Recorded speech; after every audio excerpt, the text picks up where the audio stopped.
Hello, this is Miss McCauley, and I'm here to help you with step 2E1, help you to get a 9 or 10 on this step.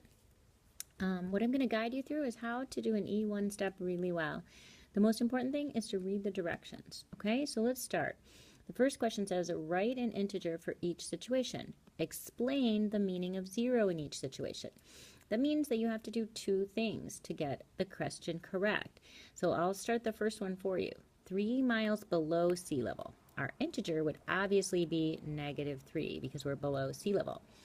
The meaning of 0 is different depending on your situation. Because we're talking about sea level, you can say 0 represents the top of the ocean or the shore.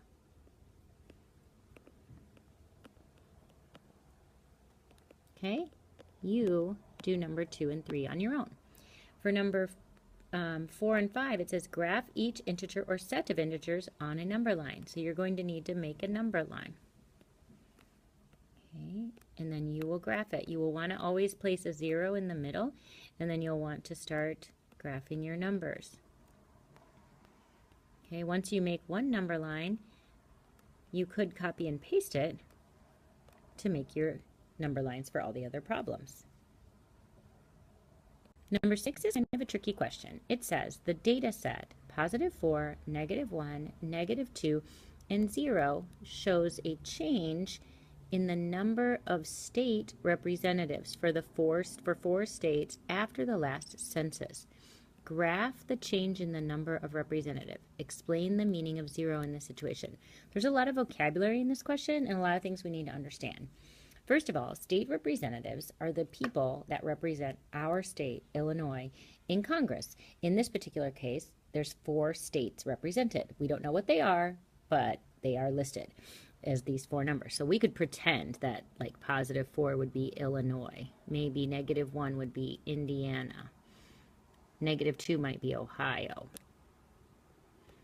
Okay, and 0 might be Maryland. Okay, so I'm just putting their abbreviations, just so you can get an idea of what we're talking about.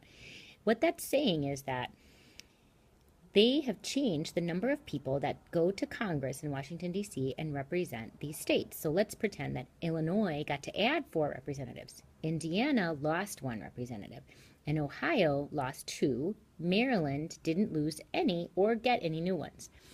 This is what happened after the last census. The census is when every 10 years we count how many people live in our country, and they count by every state. So let's say that Illinois, we got a whole bunch more people living in our state this year because maybe there's been a lot more babies born, people moved in, so we got to add representatives to Congress because our state has more people. Whereas Indiana, they lost 1 representative. That means they have less people in their country. So that's a lot of information, but really the question just says graph it. So you just have to make a number line and graph the 4 numbers that are placed there on the number line. Again, always place 0 and then plot your points. Okay, it's not as hard as it looked. Number 7, the table over here shows the record low temperatures for several states. Graph the temperatures on a number line.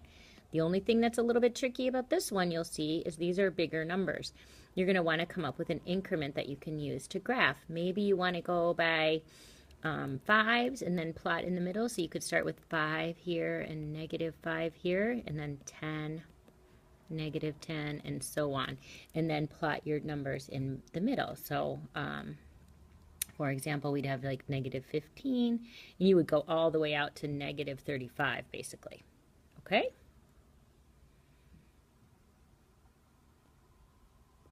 Okay, number 8. The table shows the number of points earned for each action in a video game. While playing the video game, Kevin fell in water. He jumped over a rock. He touched a cactus and climbed a mountain.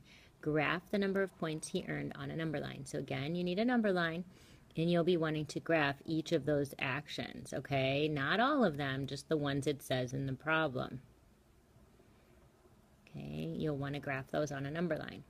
For number 9 on page 2, complete the graphic organizer by writing words or symbols used to represent positive and negative integers. You're going to want to fill this table with words that mean things that are positive and words that mean things that are negative. So I could give you a couple of examples, like we know above means positive, below means negative. You come up with the rest. Let's move on to number 10. A football team receives the ball on their own 10-yard line. They make a gain of 15 yards in the first play. What yard line is the ball on now? So imagine the ball starts at 10, goes up 15. Where will it be? What represents 0 in this situation? Now, this is a little bit tricky. You want to think about 0 means where we started. So where did the football start? Where did the play start? Okay, that's my hint. Number 11, the temperature outside is 15 degrees. If the temperature drops 20 degrees, will the outside temperature be represented by a positive or a negative integer? Explain your reasoning. Remember to use complete sentences if you'd like to earn a 10 on this assignment. Number 12, describe the characteristics of each set of numbers that make up the set of integers. That is simply asking you what 3 types of numbers are integers. What do we call integers? So think about the numbers to the right on the number line, the numbers to the left, and then the one guy in the middle. Those are the types that we want to list here.